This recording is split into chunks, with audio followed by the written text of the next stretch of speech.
to another episode of the Diamond Hands podcast. Today, we are so excited to have Kimberlee Smith, the boss lady herself, hailing all the way from Maine. She owns Coastal Aesthetics. Welcome, Kimberlee. Thank you. Thank you so much. I'm so excited for this. I know, I'm so excited to have you. You know, guys, I first met Kimberlee, oh my goodness, it might have been almost a year ago now. And yeah, I interviewed her for my book. And, you know, she's had such a great story. And guys, like the book writing, it sucks. But anyways, you know, she has such a great story. And I was like, oh my God, I was like, she definitely needs to be on the podcast. And now she's here. And then COVID shut us all down. And now we're back. Exactly. Now we're back. So this is great. So tell us, you know, a little bit, Kimberlee, about yourself. So I know you have a couple of, tell us, like, you know, about your schooling, if you want to start there, and like, you know, what really kind of got you interested in being in the medical field in the first place? Absolutely. I started as a registered nurse back in 2009. So obviously I'm 22.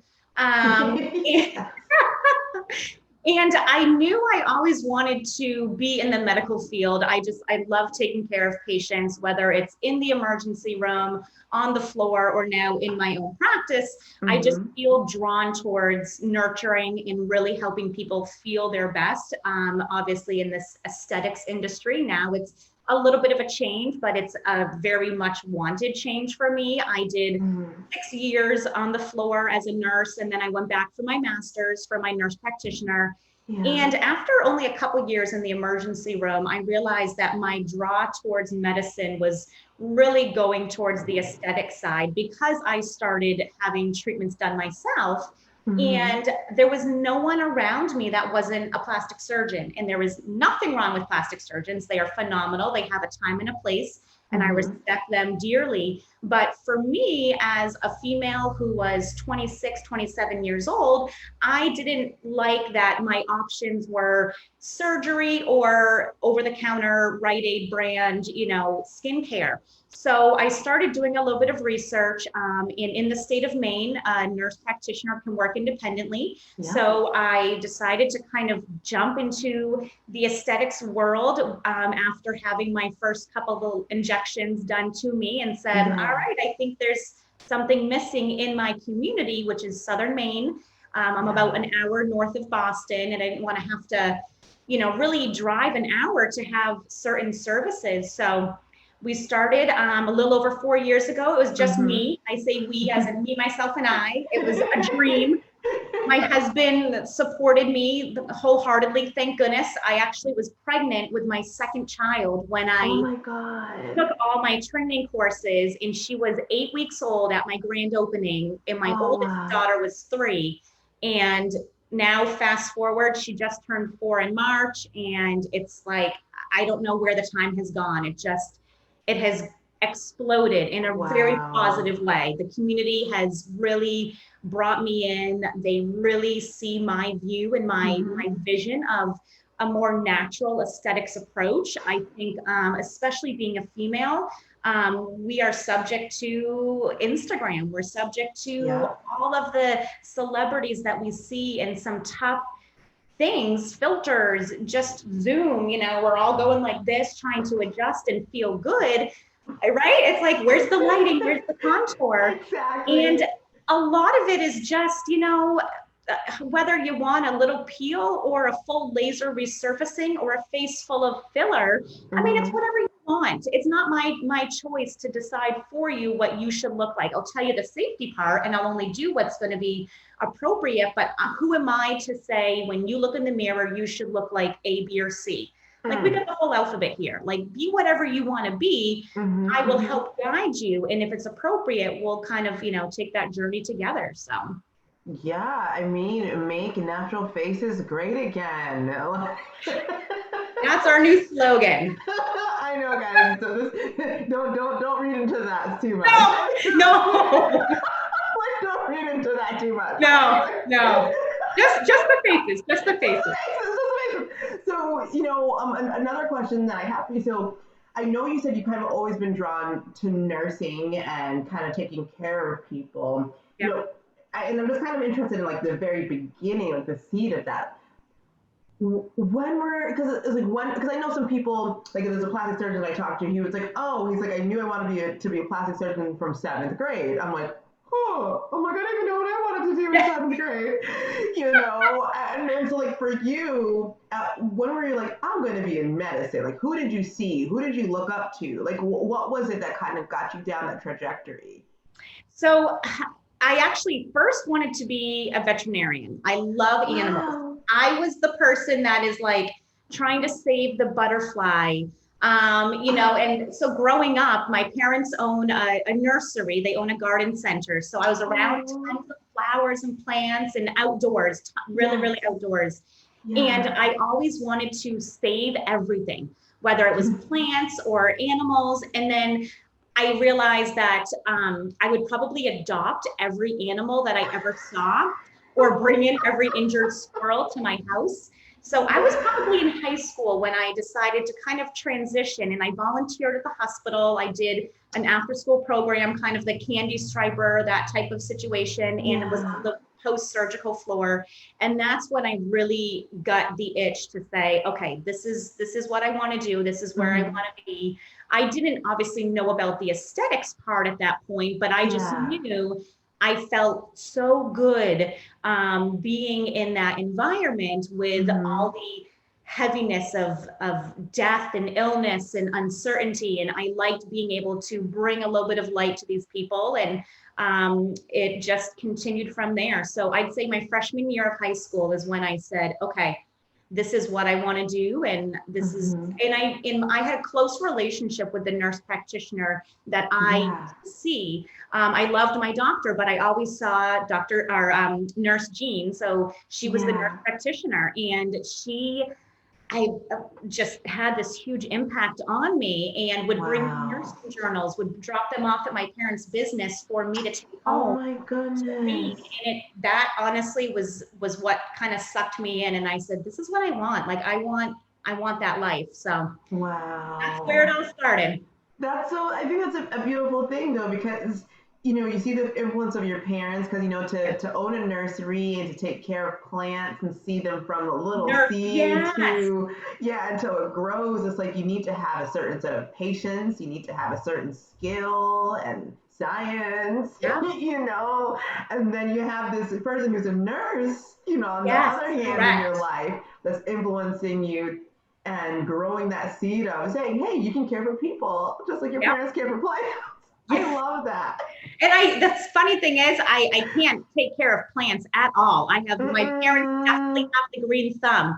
I'm always, I'm trying to grow tomatoes and I'm growing weeds and all of this, but but I still am like too, my heart breaks if I'm trying to take a weed out. I'm like, no, it can stay. It looks pretty. So Oh my goodness. I love it. my whole yard is just wildflowers. I just love to throw because then they can grow and do whatever. But yeah, it's funny. My parents definitely still, because they still own their business, which I think was a Yeah. part of why I wanted to be an entrepreneur and Yes. own my own business. They're about Mm-hmm. 39 years that they've owned, and I'm Oh 36. wow. So I literally grew up Wow. watching With their them business. 7 days a week, 365. So I knew it was in me. I didn't think it would Mm-hmm. be this magnitude. Yes. And luckily it's been a great influence. Wow, I really love that. And so with that, kind of speaking about, business ownership, Hmm. and I know you kind of said it was in you. So do you believe like business ownership is a calling, a necessity, or both? Like what do you think in your I opinion? think you definitely have to have a little bit of crazy in you. Yeah. You definitely have to have that drive of knowing that you're okay being on 24/7.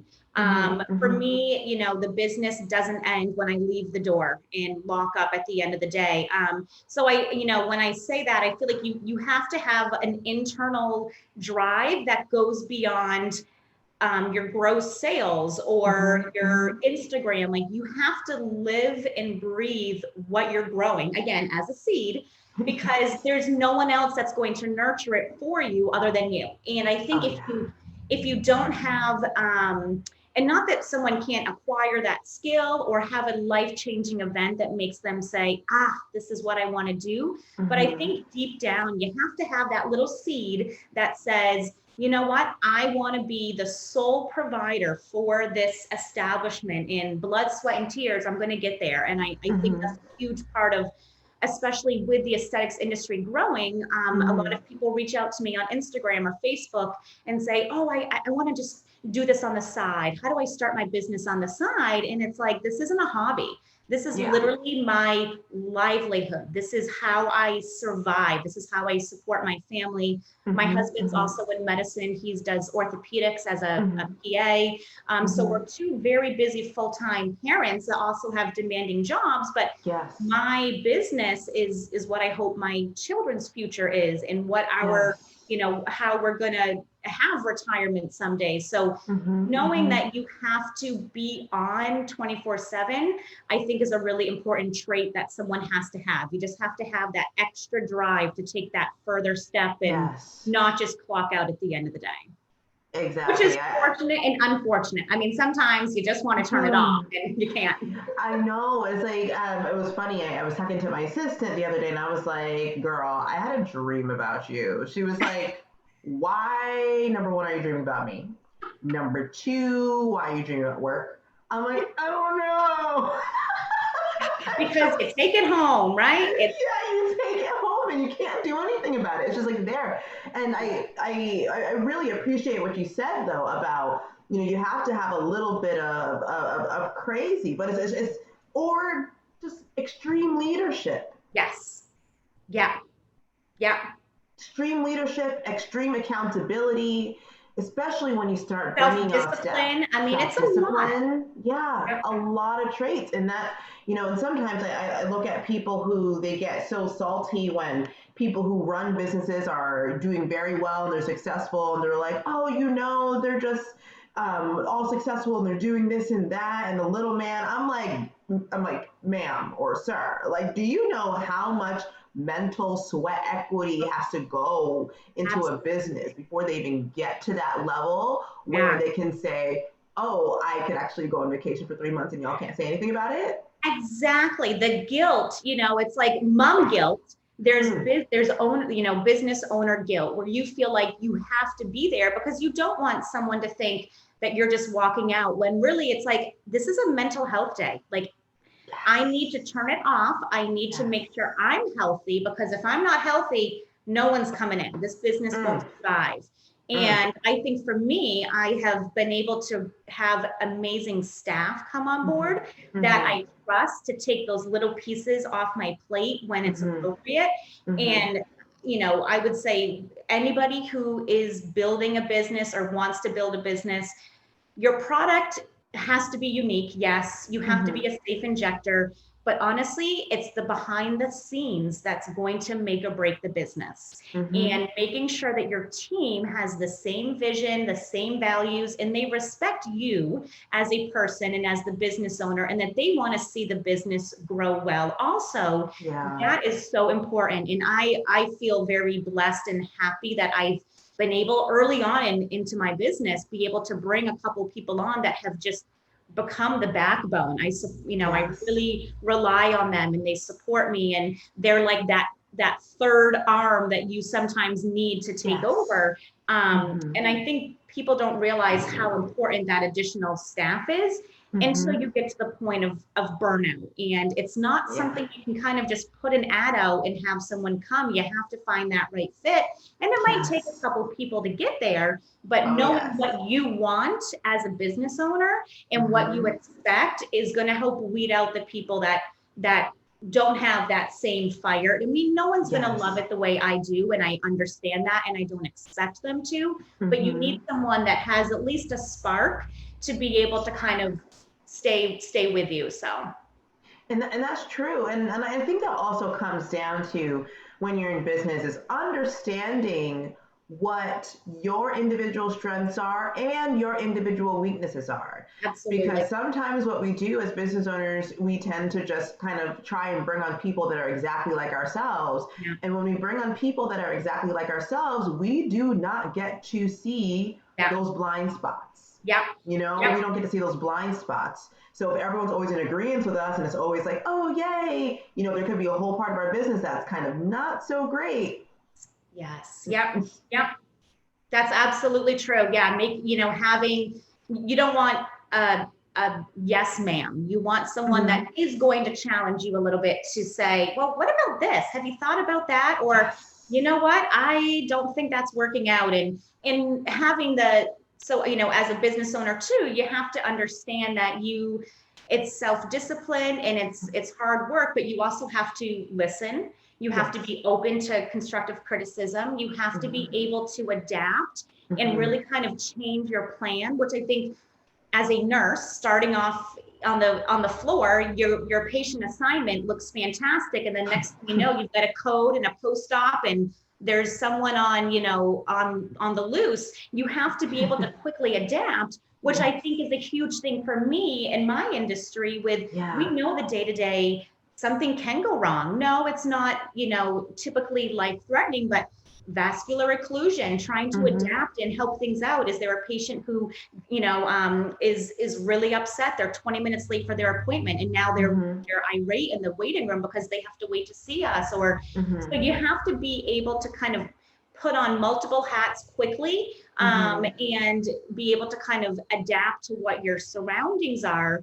And then again, have the people behind you that are your solids. My front desk, our office manager, she knows what my answer is going to be. So she feels comfortable saying things, and then she'll grab me when, the flood waters are getting too high, but knowing that she's good out front. So I can be doing whatever I need to in the back. And then my nurses are there to support. Exactly. And what you said, I think that was very important. And if you guys who are listening didn't catch that, your practice manager knows what you would say. Yes.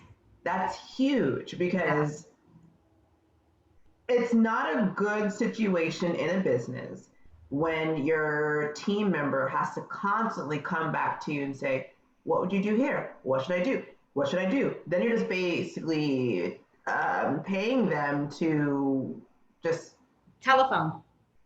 Yeah, it's like what are you paying them for? Yeah. And so I think it's so important as business owners, if you guys are listening, or if those of you who are aspiring business owners, to understand what your core values are. Yeah. Understand what your decision trees are in the most common of circumstances. Yeah. So if a patient comes in and they're like, oh, I'm 30 minutes late and you're going to see me right now. Yeah. Ma'am, there's a process for that.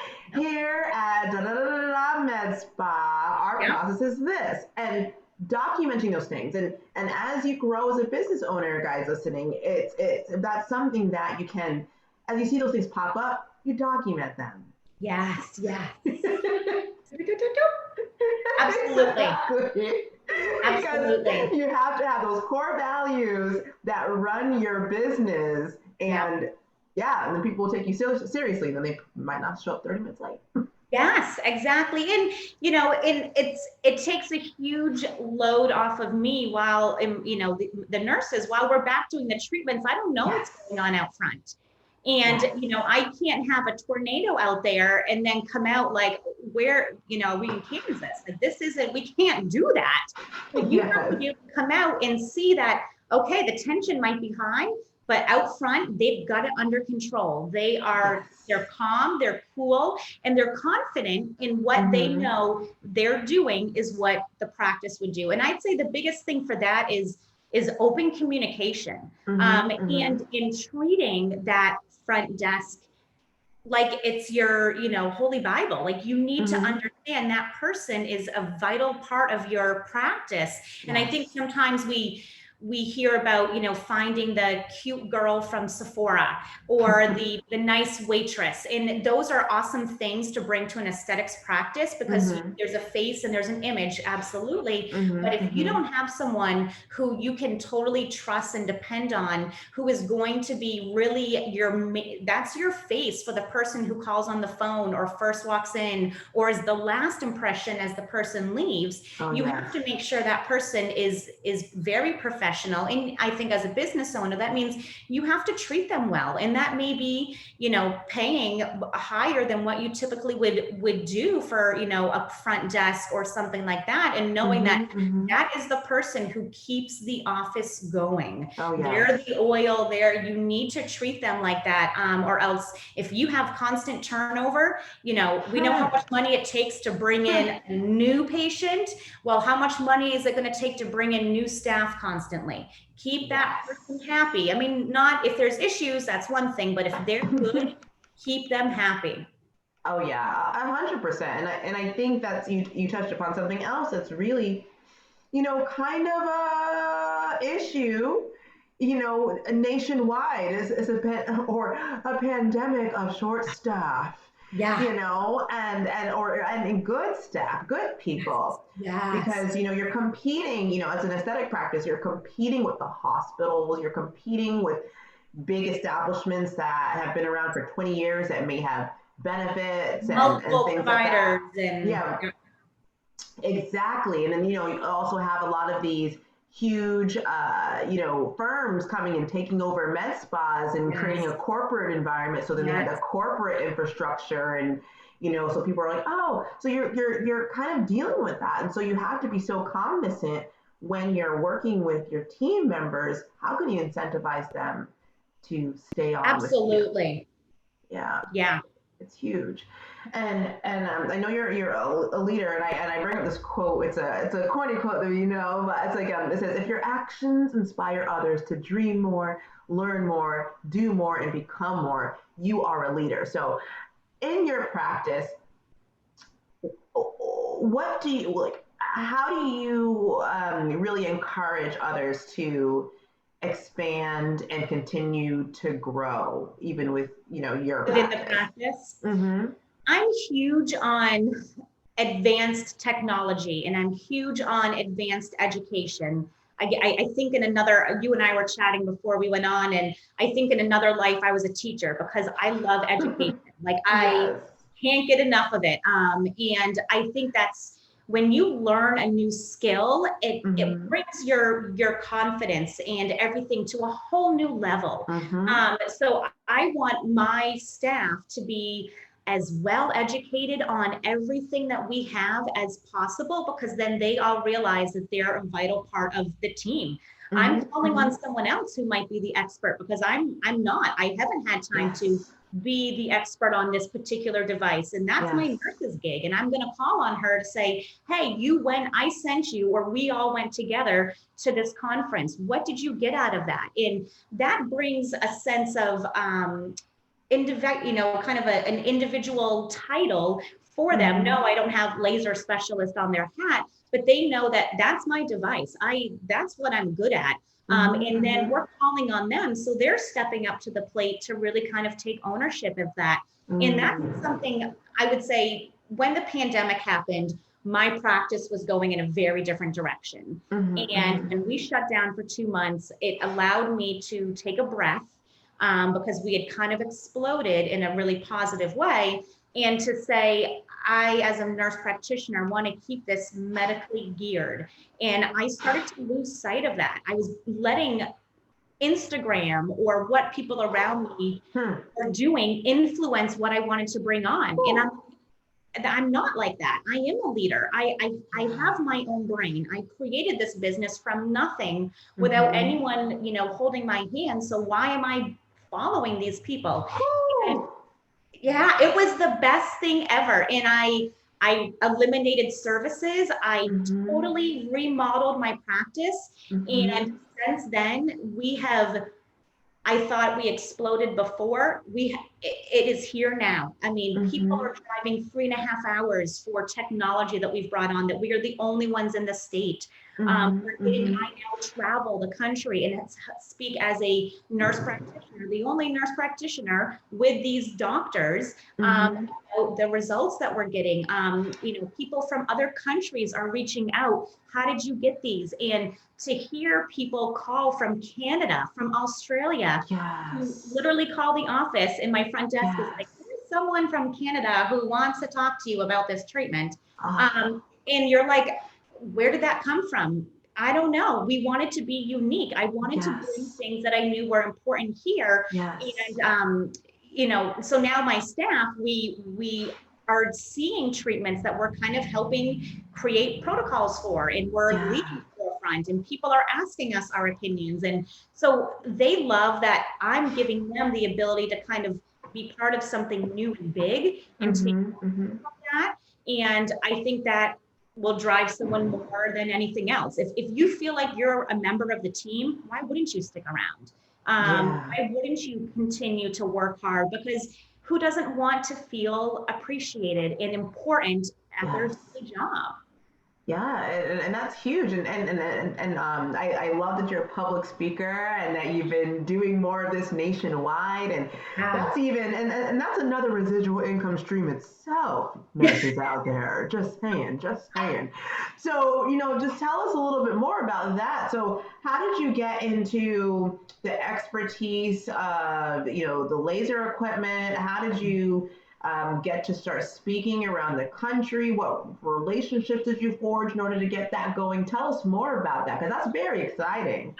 Yeah, for a little girl from Maine, when I go to these conferences, so I'm going to Orange County in 2 weeks, and Yeah. my first speaking gig for the company Alma was last year at their big annual event. Yeah. There was like 400 people. I've never done Wow. public speaking, and I was like, okay, sure, I'll fly across the Yes. country and do that during a pandemic. Yes. Um, and it was phenomenal. And really, what got it started was I have an awesome relationship with my laser rep. Mm. And we all, if you're in the industry, sometimes a rep can get a bad name. They can be a used car salesman. They're following you around.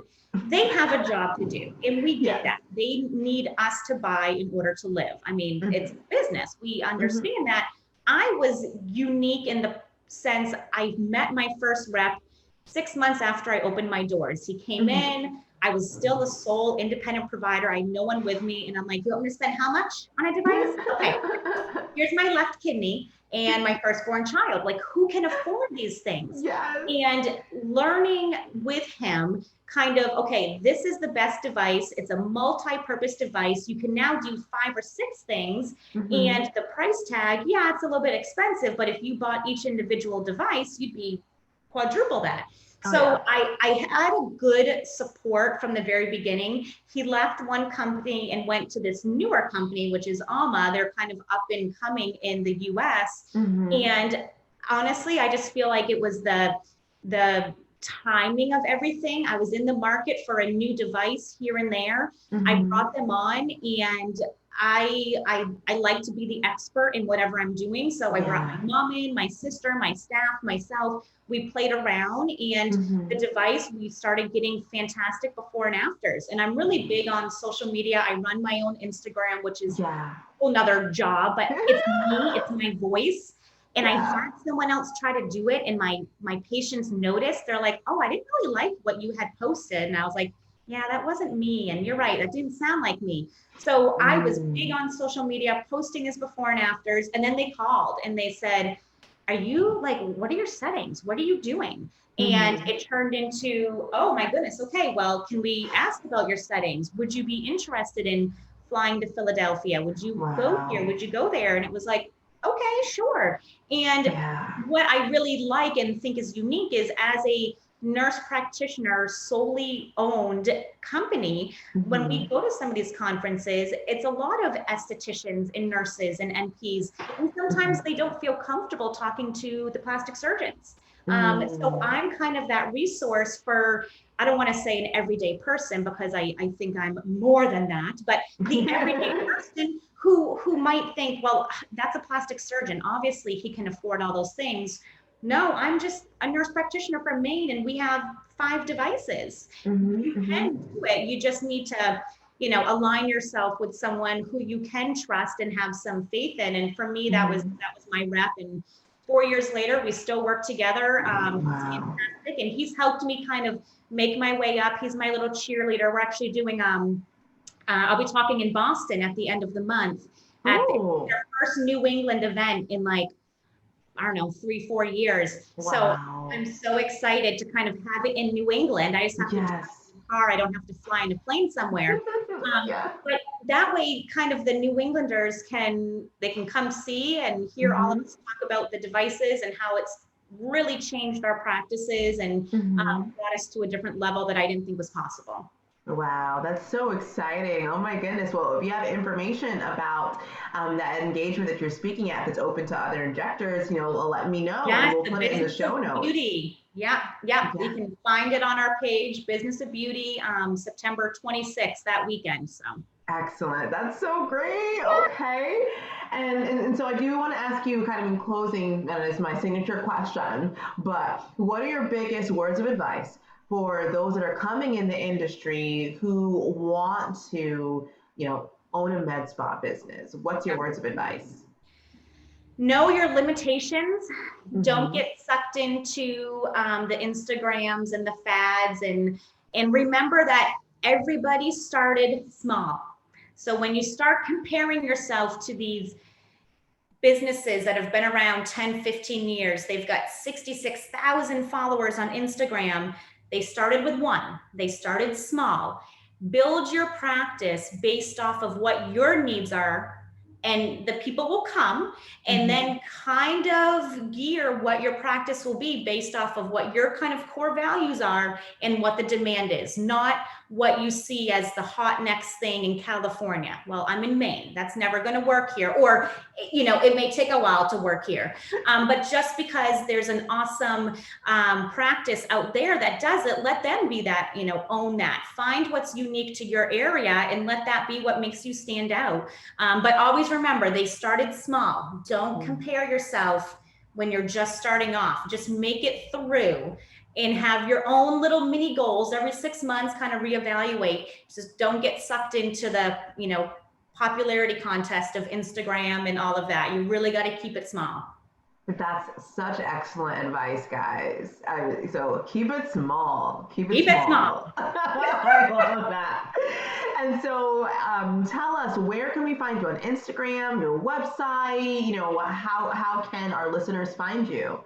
So our website is coastalaesthetic.com, and we are Coastal Aesthetics, ME for Maine, on Instagram and Facebook. So we are very active on all of those areas.